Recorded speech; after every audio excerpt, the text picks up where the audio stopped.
তো সবাই মনোযোগ সহকারে আগে হচ্ছে দেখবে, ঠিক আছে? তো প্রথমে হচ্ছে আমরা তয়ের মতন করে এইভাবে নিচ থেকে সোজা উপরে, তারপর এইভাবে করে।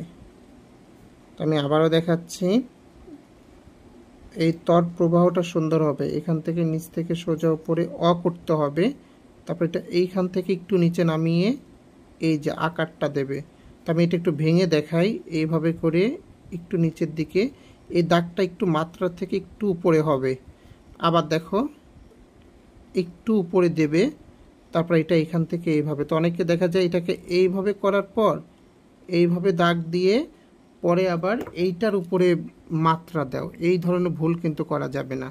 আমি এটা আবার দেখাচ্ছি কিভাবে তোমরা লিখবে। প্রথমে হচ্ছে এই যে তর প্রবাহটা অবশ্যই সুন্দর হতে হবে, এটা নিচ থেকে সোজা উপরে, তারপর এইখান থেকে এই যে দেখো যে আকারটা দিয়ে দেবে আমি আবারও দেখাচ্ছি, এই যে নিচ থেকে সোজা উপরে, এটা নিচ থেকে এইভাবে এরকমটা জায়গা থেকে এইভাবে করে আকারটা দিয়ে দেবে।